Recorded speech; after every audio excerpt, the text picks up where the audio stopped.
Aliá. A ver, me casé con Juliana. Acá están los padres, que son testigos. Y bueno, hicimos Aliá y desde entonces estamos acá. Bueno, una historia muy larga, 31 años de historia. Ahora estamos pasando todo esto que nos pasa del coronavirus, no sé. A ver, decime, el rabino Marcelo Bater, a ver, ¿qué querés que te cuente? ¿Por dónde querés empezar? A ver, vos llegaste a Israel y fuiste directamente a Tzfat, a este lugar, a este centro médico donde estás ahora. No, yo llegué a la ciudad de Tiberíades, de Tiberia. Llegamos al Mercado Shlita, al centro de absorción de Tiberias. Éramos muy jóvenes, empecé a trabajar como odontólogo. Y al poco tiempo me enrolé al ejército, como hacen todos. Estuve 1 año y medio como oficial odontólogo en las alturas del Golán. Y ahí empezamos la vida acá en Israel, lo que es la vida en las buenas y las malas. Acá se viven cosas muy lindas y cosas un poco menos lindas, ¿no? Ya en el año 91 empezamos con la guerra con Irak. Si vamos a hablar de cosas que nos pasaron a nosotros. Y ahí estábamos con las máscaras antigas, ¿te acordás? Sí, sí. Con el SCAD de Saddam Hussein. Mi hijo Jonathan tenía 1 año. Me acuerdo que fue un poco un trauma muy importante, sobre todo para alguien que viene de Sudamérica. Pero bueno, eso ha pasado. Y bueno, y acá hice la especialidad de cirugía maxilofacial en el norte y estoy acá en el hospital hace 20 años. Este es un hospital que es un hospital que pertenece a la facultad, es un hospital universitario que pertenece a la Universidad de Barilán, a la Facultad de Medicina. Tenemos acá alumnos de medicina, ya hace unos 6 años más o menos. Y como vos decías, estamos entre 2 fronteras, entre la frontera de Siria y la frontera del Líbano. Estamos a 10 kilómetros de la frontera del Líbano y a 40 kilómetros de la frontera de Siria. Y si vamos otra vez un poco a la historia, en el 2006, ¿te acordás que hubo la guerra del Líbano? Donde todo el norte del país estuvo paralizado porque hubieron durante 40 días, 40 misiles por día cayeron alrededor del hospital y dentro del hospital mismo también han caído misiles mientras estaba trabajando. Son situaciones que nos ponen un poco a prueba, ¿no? Vos que sos rabino, un poco puedes entender que la vida nos va poniendo pruebas y las pruebas vienen en las crisis, ¿no? En las grandes crisis. Yo me acuerdo cuando empezó la primera guerra, como decíamos, de Irak en el 91, empezaba la guerra y no había internet, había problemas de comunicaciones. Y ahí me acuerdo que mi mamá, que me está mirando ahora, me llamó por teléfono y me decía, bueno, ¿ahora qué vas a hacer? Ahora venite. Tenés que venir de acá a Argentina. Y yo le dije, yo no me puedo ir a Argentina, porque yo vine acá para vivir acá. O sea, no me puedo ir cuando las cosas están mal. Uno tiene que quedarse acá, por eso vine acá. Para vivir lo que se vive, para luchar en cada uno lo que puede, tanto como médico, como soldado, como padre de familia, como lo que sea, como maestra. Israel es todo una amalgama de gente que estamos acá cuidando a este país que es tan importante para nosotros como para ustedes que están ahí en Argentina, ¿no? Esta fue una de las primeras discusiones que tuve con Juliana cuando empezamos a estar de novios, ¿no? Porque cuando estábamos de novios todavía no estábamos casados. Entonces Juliana me dijo bueno, que un judío tendría que ir a Israel a hacer aliyá. Y yo le pregunté, le dije, pero ¿qué tiene que ver Israel con los judíos de Argentina? Y bueno, esa fue nuestra primera gran pelea que tuvimos, que duró como 1 mes. Y después realmente creo que uno estando acá y gente que se interesan en la actualidad israelí y judía del mundo, ve que el judío está bien, está seguro en Estados Unidos, en Argentina o donde sea, porque Israel es fuerte y porque hay gente y hay familias acá y hay chicos que están luchando para que el país sea fuerte y, como diría un argentino, para que nadie se meta con Israel. Cierto, cierto. Y te hago una pregunta. El que tenga, recuerda, el que quiera hacer preguntas, escribe en el chat la pregunta que tenga ganas para hacerle a Alejandro. ¿Cómo fue esto de atender a pacientes sirios? ¿Cómo llegaban hasta el hospital? Sí. Cómo era, digamos, esa situación? ¿Y cómo fue esto que contaste que tuvieron tuvieron un misil que cayó ahí en el hospital? Sí. Bueno, en el año 2013, un 7 de febrero estaba yo en la guardia del hospital y de repente nos llamaron de la guardia que había que ir urgente porque había 7 sirios mal heridos en la sala de emergencia, ¿no? En la sala de traumatología. Fui corriendo allá a ver qué pasaba y mientras corría recuerdo que pensaba, ¿cómo es que haya sirios? Porque vos sabés que la frontera de Siria es una frontera cerrada, no se puede Súper pasar. cerrada, claro. O sea, no es como Uruguay y Argentina o Chile que uno puede pasar. Y yo digo, ¿cómo puede? Entonces entré a la sala, o sea, todo esto fue muy rápido, ¿no? Entré a la sala de traumatología y vi a los heridos con balas y con esquirlas y con el olor a dinamita mezclada con sangre. Y bueno, y empecé a ver a los pacientes, pero pregunté, ¿cómo es esto? ¿De dónde vienen? Y me dijeron, mira, esto es un secreto militar, esto no se puede contar, esto es gente que lo trajeron de la frontera. Y así empezamos. Y esto duró 5 años. Vimos en el hospital más de 1.500 personas, sobre todo muchos niños, chicos de 5 años, 6 años. El que tiene hijos o nietos puede entender lo que estoy hablando. De repente ver a un chico de 7, 8 años que está muy mal herido, que está en el hospital, que los padres se quedaron del otro lado de la frontera porque no se puede pasar. Y esos chicos a veces se pasaron acá durante 2, 3 meses de rehabilitación. Algunos perdieron la vista, algunos perdieron las manos o las piernas, pero lo tratamos con mucho amor, con mucha dedicación. Yo creo que hablando de las pruebas, ¿no? Que uno, a uno un poco lo prueban, ¿qué harías vos si tu enemigo está a tus pies y te pide que lo salves?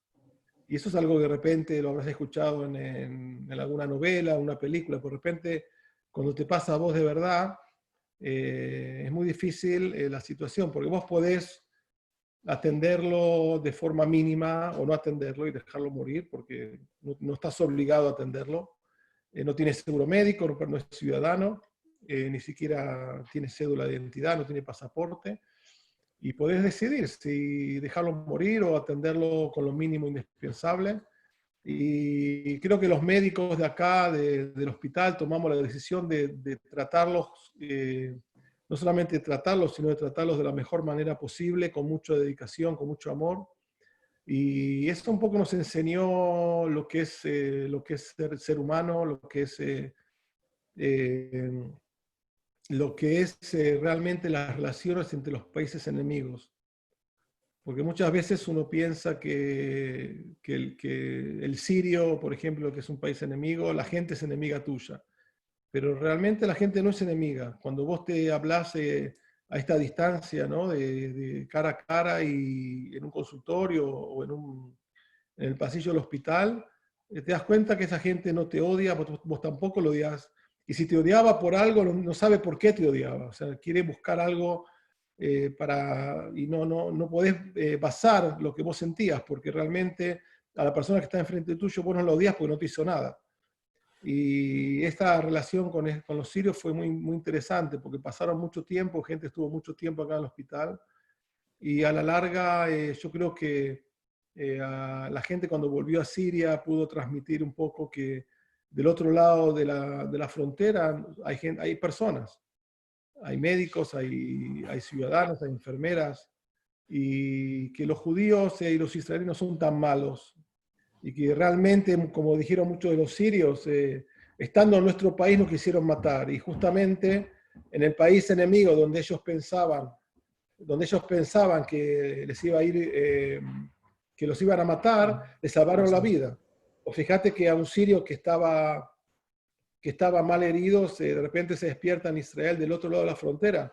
Mirá, tuvimos el caso de que las camas de esta gente, cuando en la rehabilitación, los balcones daban a Siria, o sea, se dirigían hacia Siria, salían al balcón y decían, mira, estoy mirando a mi país, ahí donde nací, donde está mi familia, ahí me quisieron matar, ahí mi familia se está muriendo de hambre, y ustedes que están de este lado de la frontera, que eran el país enemigo, que me enseñaron de que ustedes me iban a matar y que querían matar a mi familia, ustedes me están salvando la vida. Y ustedes me salvaron la vida y la vida de mis hijos.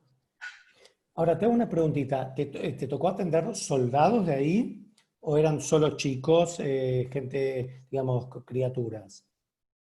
Tendrías que definir qué es soldados. O sea, en el momento de que ellos vienen para acá, se cambian la ropa, o sea, en la frontera le dan ropa, y nosotros sabemos que son soldados, porque la gente esta que fue aniquilada, o sea, tuvieron su propio holocausto, ¿no? Más de 6 millones de personas que perdieron las casas y están refugiadas hasta hoy en día, ¿no? Y esa gente vinieron para acá y yo no sé qué son soldados, ellos luchaban por sus derechos, por sus convicciones. Vos fíjate que ellos vienen de un país con dictadura y nosotros en Argentina todavía creo que no nos olvidamos lo que es una dictadura. Yo por lo menos no me olvidé. Y ellos viven en un país con una dictadura, con una persona que está ya hace más de 30 años y el papá estuvo otros tantos.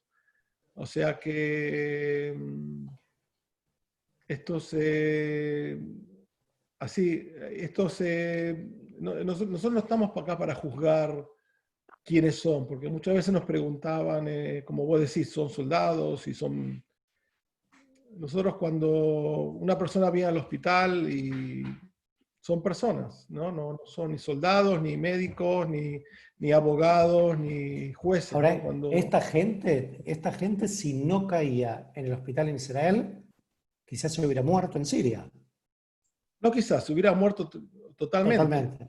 Gente que atendemos casos de gente, de chicos, una nena de 6 años que vino prácticamente muerta en coma por un coma diabético y le salvamos la vida acá, yo la tuve también, la tuve atendiendo.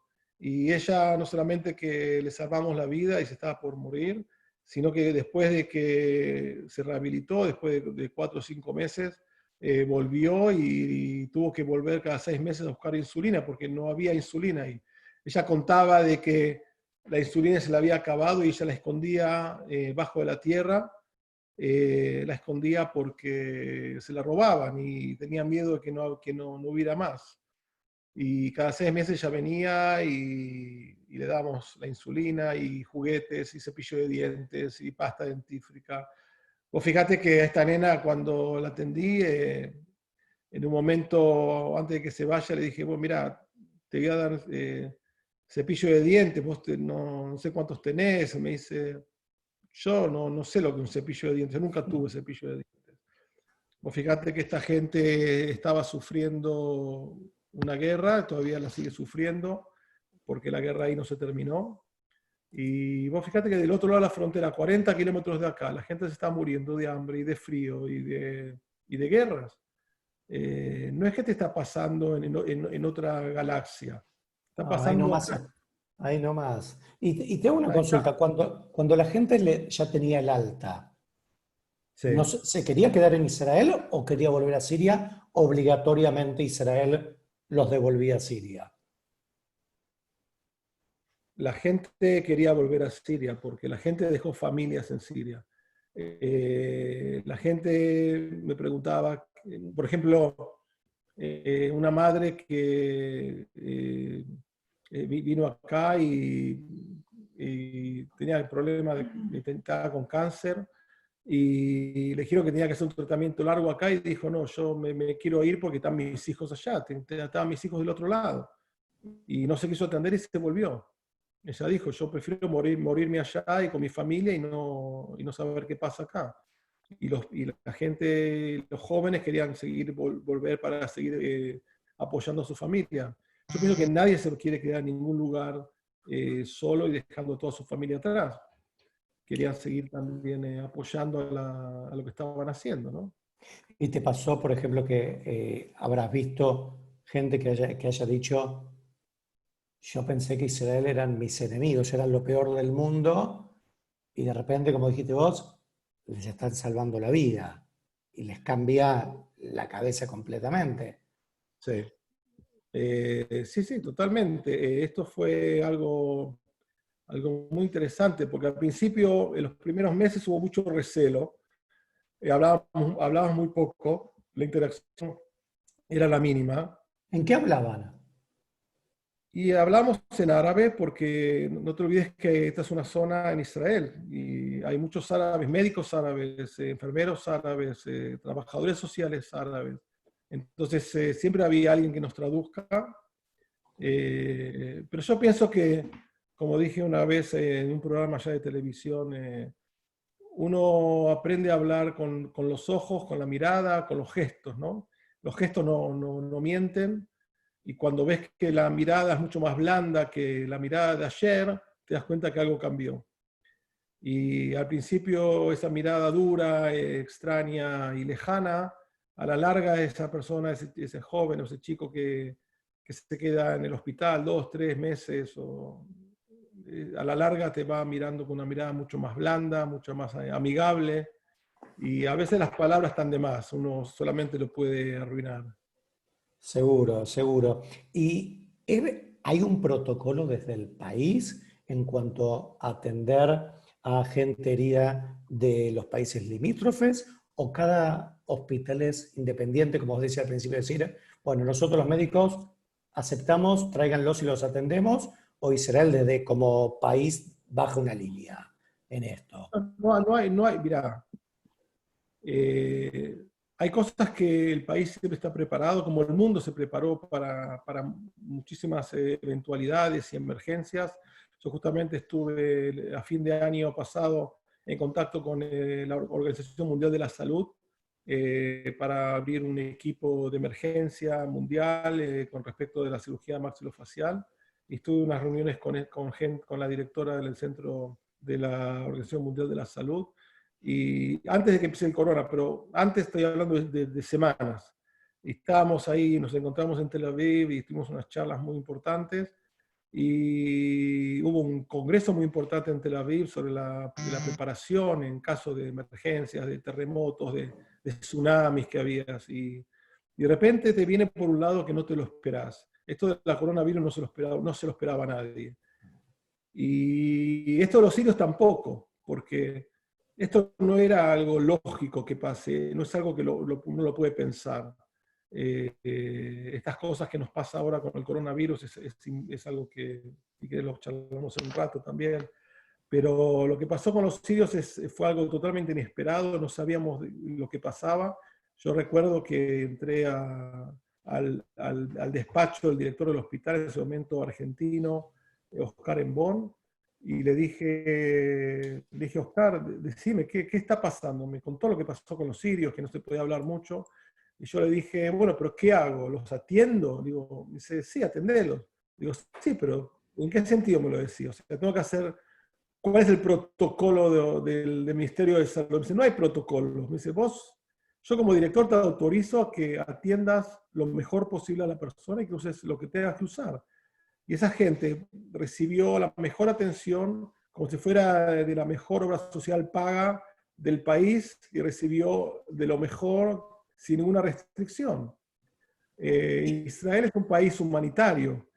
Pero En contra te iba a de lo que, preguntar eso. ¿El israelí se quejó de eso, de que de repente venía una persona de Siria y se le daba sí, la medicina y se lo atendía, como contás vos, como si fuese un sí, ciudadano de sí, primera, y lo atendían y lo curaban y todo? sí. ¿Hubo quejas de eso? Eso fue muy curioso, porque esto tardó 5 años y se gastó muchísimo dinero en esta gente. Y es muy curioso, pero nadie nunca dijo nada.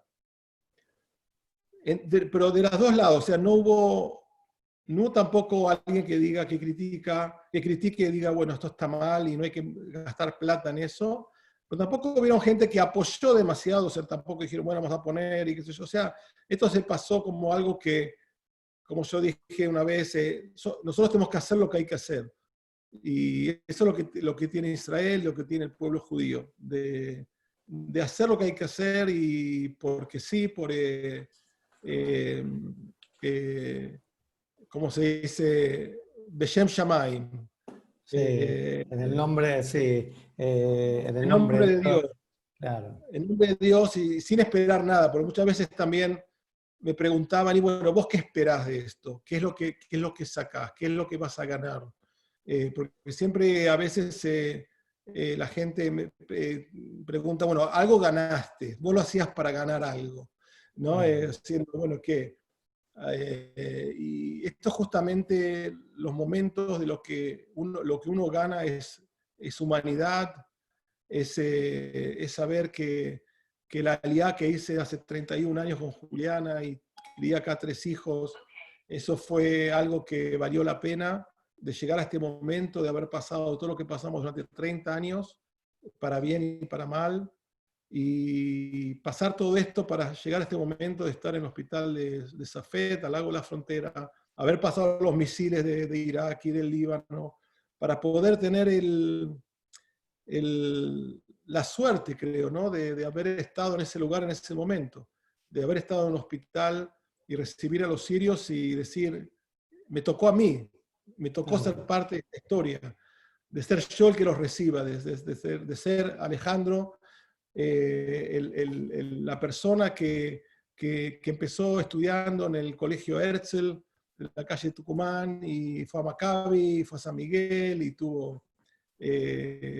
se casó en el templo de Camargo, y bueno, mi mamá se casó en el templo de Murillo, ahí donde estás vos, y haber pasado todo esto, o sea, venir muy de abajo, y ser la persona de que realmente pudo recibir y ser parte de la historia, porque acá estamos, el pueblo de judíos está ahora, justamente el día la recordación del Yom HaZikaron, Yom HaShoah, Yom HaZikaron, ahora viene. Y un poco ser parte de la historia, pero del otro lado, ser de la parte de la historia que ayuda, de la parte de la historia, no de la víctima, sino de parte de la historia de los judíos que van a formar y a desarrollar el mundo, no solamente Israel. ¿Y cómo surgió esto de lo de la candidatura a Premio Nobel?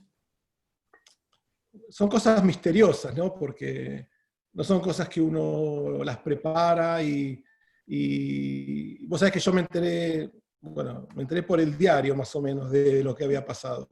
Me llamaron a ver qué es lo que estaba pasando.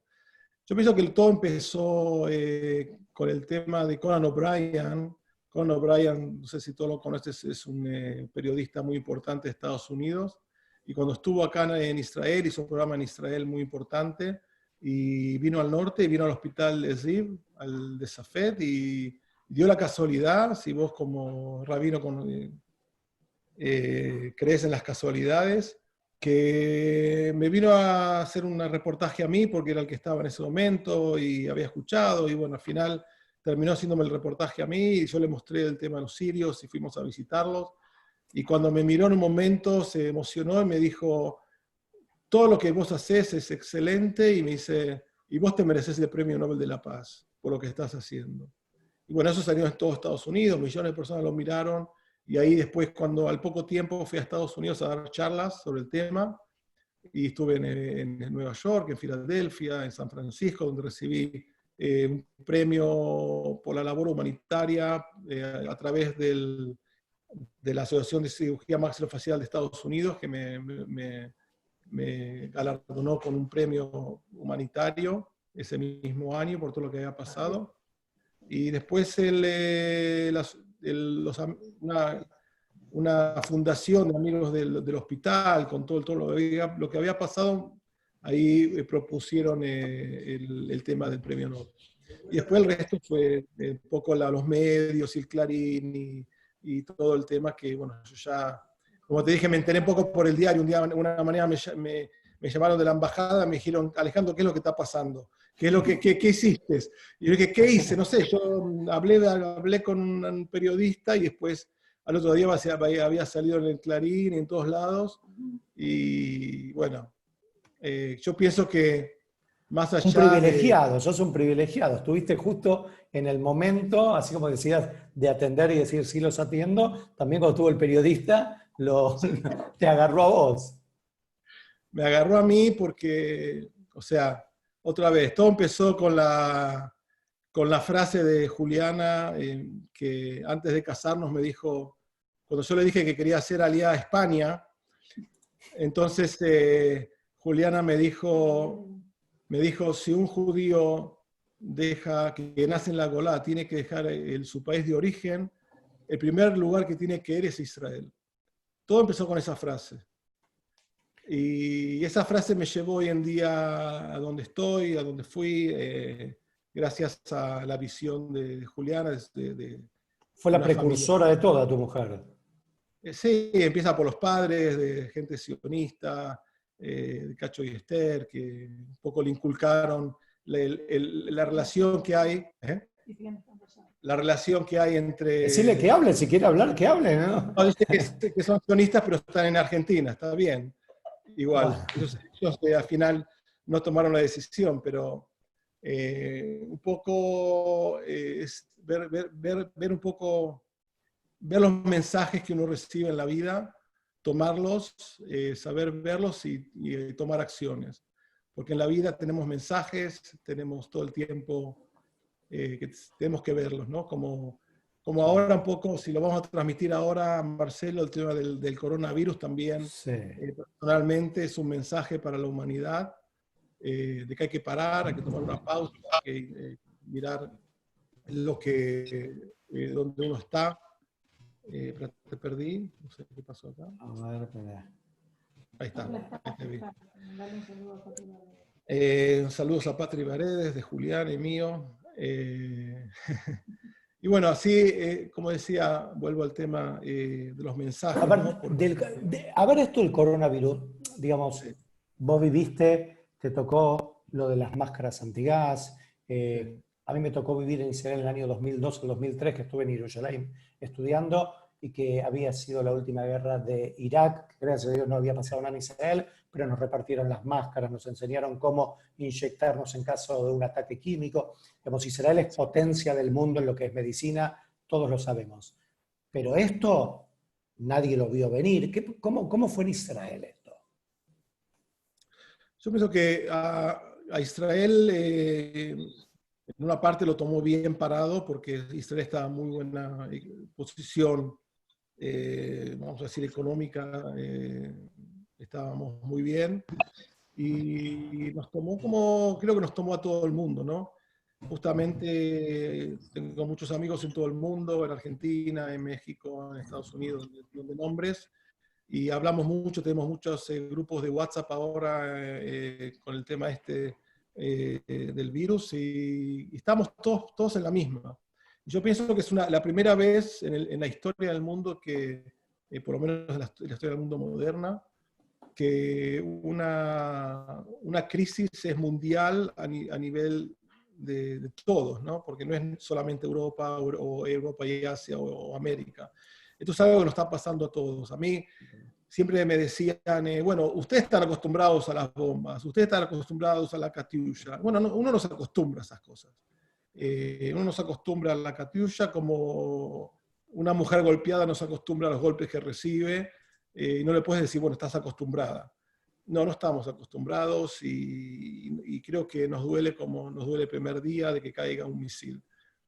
Y yo creo que es muy curioso de que haya, que uno vea que universalmente todos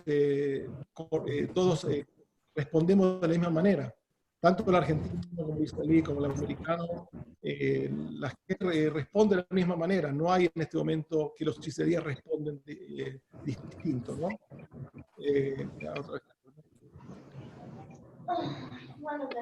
Ahora te hago una pregunta. ¿Cuánto tiempo Israel estuvo en cuarentena? Porque ahora tengo entendido que hace unos días se empezó a liberar esto. Mira, Israel todavía está en cuarentena. Fue el primer país del mundo que cerró las fronteras aéreas, cerró todos los vuelos de entrada y salida. El mundo creo que fue lo más inteligente que hizo Israel para evitar la entrada del virus. Y estamos desde el 27 de febrero que empezamos la cuarentena y todavía estamos en cuarentena. No es cierto que abrieron, estaban hablando de abrir, abrieron ciertas cosas recién hoy, que son, los shopping está cerrado, todo lo que es shopping center está cerrado, mercados están cerrados. Recién hoy empezaron a abrir negocios, pero no negocios de ropa ni de calzados, no clínicas dentales, no jugueterías, todo lo que es cine, teatros, todo lo que es de divertimento está prohibido. El fútbol está prohibido, todo lo que es deportes. Se permite deportes hasta 8 personas, siempre cuidando estos 2 metros de distancia. En un negocio, por ejemplo, si tienes un negocio hasta 50 metros, podés tener hasta 2 personas dentro del negocio. Y es muy interesante esto que si vos vas a un negocio, entras al negocio y el dueño del negocio tiene que anotar la temperatura que tenés, tiene que tomar la temperatura, o sea, hasta el aparatito ese que ahora va a la frente. Entonces, tomar la temperatura y llevar una planilla de la gente que entró con el nombre, apellido, cédula de identidad y domicilio, y anotar la hora que entró, la fiebre que tiene y a qué hora se fue. Cada persona que entra al negocio tiene que registrar. Esas planillas las van a pedir. ¿Por qué es esto? Porque no se sabe qué va a pasar. Pues fíjate que si en algún momento una persona de repente a las semanas uno sabe que está enferma del virus, entonces ya se la sabe rastrear, la puedes rastrear. Estuvo en tu negocio a las 2 de la tarde del 14 de abril, se llama tal y puedes saber perfectamente la gente que estuvo alrededor. O sea que esto no es que se abrió un poquito la puerta, pero es muy importante el control, es muy importante que la gente vaya con barbijos, es muy importante que la gente se lave las manos, use el alcohol, no se abrace ni se bese, ni tomen mate, y hay que utilizar el alejamiento social. ¿El hospital, cómo está funcionando el hospital? ¿Vos no estás trabajando? Yo estoy trabajando en el hospital solamente con emergencias. Los hospitales todavía no abrieron todo lo que es las clínicas externas, todo lo que es clínicas externas, electivas, todo está todavía prohibido. Eso es un gran debate, ¿no? Porque justamente lo que ten en cuenta si abrimos la parte electiva, ¿qué significa? Que los médicos tienen que tener hijos y visores y descartables, y si todos los hospitales van a empezar a atender cientos de personas por día, entonces para los equipos que trabajan con coronavirus no va a haber suficientemente material, ni barbijos, ni descartables, ni nada. O sea, en este momento el hospital está solamente atendiendo lo que es emergencias. Por supuesto que hay emergencias también que son odontológicas, que también se atienden. Todavía está prohibido abrir ninguna clínica odontológica, ni peluquerías también están prohibidas.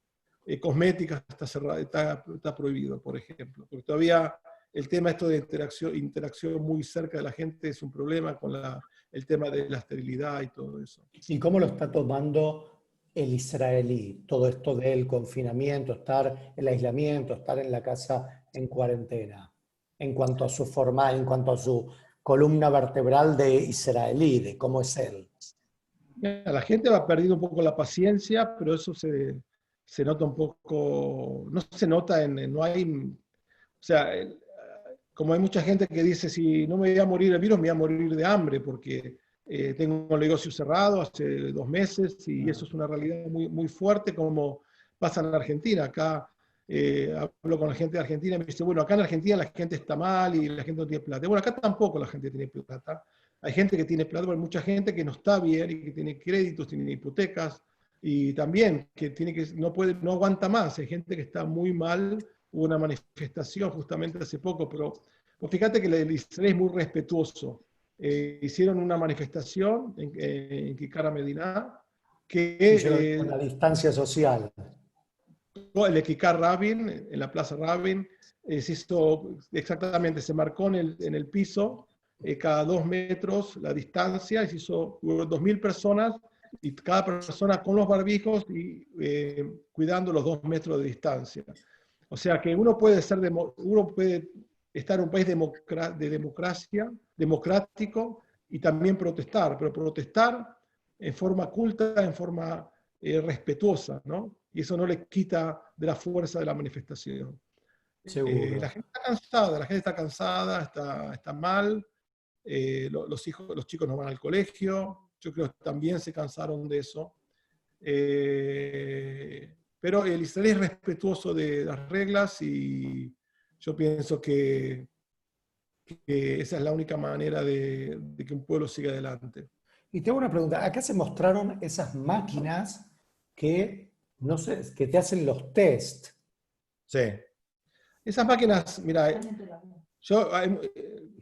hay muchas cosas que yo me entero por los diarios de Argentina.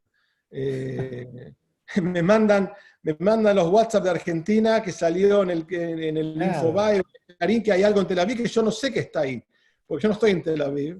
Y son cosas de repente que pasan allá, y un día, por supuesto, que con el tema del aislamiento social y que uno no trabaja, entonces no voy menos todavía. Pero no es algo que está cada 100 metros en todos lados y la gente se hace testeos. Acá también hay problemas de testeos, no hay suficientemente reactivos, no hacen la cantidad de testeos que uno quisiera hacer. El tratamiento del virus es aislarlo. Entonces hay 2 teorías, uno que dice que no hace falta hacer testeos, sino que aislar a la gente y suficiente, y a otra teoría que hay que hacer mapeos de todo el país, mucha gente para tratar mejor, pero eso no es real. Aparentemente hay una falta mundial de reactivos, porque no es algo que estaba previsto, Sí. como decíamos antes. La solución de esto es el aislamiento social, estas medidas, y a la larga esto se va a acabar. Esto en poco tiempo se va a acabar y ya nos vamos a preparar para el año que viene con las vacunas, o para 2 años. No sabemos si el virus va a volver, porque eso todavía nadie lo sabe, pero con el tiempo va a haber vacunas y va a haber tratamientos específicos, así que vamos a pasar a la próxima etapa. ¿Y cuál vos crees que es? Antes hablabas de los mensajes. ¿Cómo vos veías como médico que en muchos momentos de tu vida sentiste que algo te hacía que lo que hacías era un mensaje? Sí. ¿Cuál vos sentís que es este mensaje en esto que, como bien sabemos todos, es algo impensado, increíble, y es a nivel mundial? En todos los países del mundo estamos exactamente igual, encerrados en nuestra casa. Vos como médico, estando en Israel, lugar de primer mundo, y más en lo que es la medicina, ¿cuál vos crees que es el mensaje para vos personal? ¿Cómo lo ves? Para mí personal, creo que el mensaje es que tenemos que ser más solidarios, que el mundo no va a poder seguir adelante siendo egoístas y ocupándose de uno mismo. Esto ya está demostrado a nivel personal, a nivel individual, a nivel de sociedad, a nivel de país, a nivel mundial. Vos fíjate que toda esta crisis está manejada totalmente a nivel mundial, a través de la Organización Mundial de la Salud. Todas las órdenes y todas las medidas que se hicieron son a nivel mundial. Y si cada país hubiera tirado para su lado, Argentina por acá, Estados Unidos por allá, Israel por el otro lado, hubieran seguido muriendo cientos de miles de personas. Y creo que la gran lección para el mundo en este momento es ser solidario y pensar y trabajar para los demás, fijándose cuáles son las necesidades de la sociedad y sobre todo trabajar juntos. Fíjate que hablan de alejamiento social, pero yo creo que nunca en la vida tuve un acercamiento social como hay en este momento. Nunca tuve tantos grupos de WhatsApp, de amigos de siempre, después de 31 años, de 33 años, 34 años de terminar la carrera de odontología, hicimos un grupo de egresados de la facultad del 86, es un grupo ya de 150 personas, y otro grupo de amigos de Latinoamérica, grupos de Estados Unidos. Es impresionante la cantidad de charlas y webinars y seminarios que estamos escuchando por día, y esto nos ha unido de manera impensable. Creo que si no hubiera habido esta crisis, creo que no solamente nos hubiéramos muerto por el virus, sino nos hubiéramos muerto de soledad, porque cada uno estaba encerrado en su iPhone, en su celular, en su vida, en su auto, y hoy en día este virus viene a enseñarnos que tenemos que estar juntos y lucharla juntos y ser solidarios y ser mejores personas a la larga.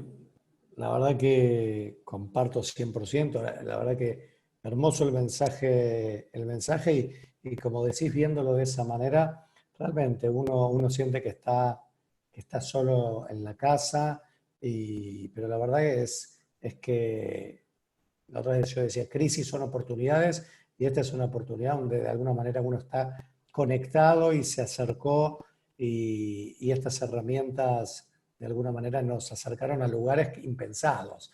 El mundo se hizo mucho más cercano todo. Bueno, el que tenga preguntas lo invito a preguntar. Y yo tengo una última pregunta que es, ¿qué mensaje o qué consejo nos darías de allá de Israel? Porque la verdad es que nosotros estamos entrando ahora a lo que es el frío. Todavía hace calor en Argentina. Estamos entrando a lo que es el frío. Estamos allá ya hace más de 30 días, desde el 19 de marzo, estamos ya obligados en una cuarentena. Va a seguir la cuarentena, ya se sabe que va a seguir la cuarentena. Y va a empezar el frío, y con el frío obviamente va a empezar todos los temas que trae el frío. ¿Cuál es el mejor mensaje que nos quieras regalar? Y si alguien quiere escribir preguntas, bienvenido. En realidad todavía no se sabe si el frío tiene algo que ver con el virus, porque es un virus nuevo. O sea que el frío, eso de la gripe del frío, parecería que no se sabe si eso va a influir en alguna forma al virus. Eso lo vamos a saber después del invierno. Aparentemente no tiene nada que ver. Otro consejo, como me preguntaba mucho en los chats el otro día, es que sí hay que vacunarse contra la gripe normal, la gripe de ahora. Sí. Y la respuesta absolutamente sí. No tiene nada que ver esta gripe, hay que vacunarse, sobre todo la gente que está con riesgo, más de 60 años, tiene que vacunarse sin pensarlo, sin ninguna duda, vacunarse bien. Y eso creo que resume un poco lo del frío, ¿no? Si ese es lo que te preocupaba. No. A ver, no, pues como uno dice que tiene que ver con la gripe, con estas cosas, yo dije, bueno, ahora que viene el frío, es el momento donde hasta ahora estábamos en verano y íbamos como zafando de esto. Pero ahora como que se venía el momento más complejo del pico, como se viene hablando, que en algún momento llega y se va estirando cada vez. El gran consejo es cuidarse a uno mismo y cuidar a la gente que quieren, ¿no? Porque yo tengo una nieta que tiene 6 meses y hace 2 meses que no la veo.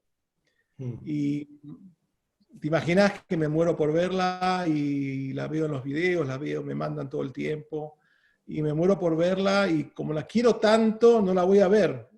Y es difícil, hay que cuidarse, hay que cuidar las distancias, no hay que hacer piola y decir, a veces he escuchado, mira, yo soy una persona sana, a mí no me va a pasar, porque más de una persona que dijo eso terminó en el hospital, literalmente. Eso, nadie está exento de eso. Hay que cuidarse, la gente mayor, si puede no ir al supermercado, entonces no vaya, que son lugares que son peligrosos para eso, por los carritos, la gente toca la mercadería. Yo pienso que cada persona tiene a alguien en la familia o un vecino, alguien que le pueda ir a hacer las compras, y eso es algo que sí es importante tenerlo en cuenta. Lavarse las manos, no tocarse la cara y no salir no salir a donde no hay que ir y donde no es necesario. Y esto va a pasar, y lo importante es qué es lo que nos va a quedar cuando esto pase. Y ¿Cómo va a si ser, cómo vos ves el día después? el día después va a ser totalmente distinto al día anterior. El mundo no va a volver a ser lo que era, de ninguna manera. De ninguna manera. Primeramente que no nos podemos dar el lujo de volver a donde estábamos, porque si nos pasó esto, tal vez es que estamos en un mal camino, ¿no? Y si no aprendemos a veces de los golpes y de las crisis, entonces no aprendimos nada. Es una oportunidad para aprender, es una oportunidad para volver a lugares distintos, a volver a ser más compañeros, más solidarios, trabajar más en equipo, en todo sentido. Esto por ejemplo, tenemos una vez por semana charlas en equipo entre la Universidad de Rochester de Estados Unidos, Hadassah de Jerusalén y mi hospital en Safed. Tenemos charlas como haríamos a la mañana, ¿viste? Cuando un grupo médico hace todos los jueves a la mañana, hacen charlas con los residentes. Bueno, lo hacemos ahora entre tres lugares distintos del mundo, y eso hay que seguir hacerlo, hay que seguir haciéndolo.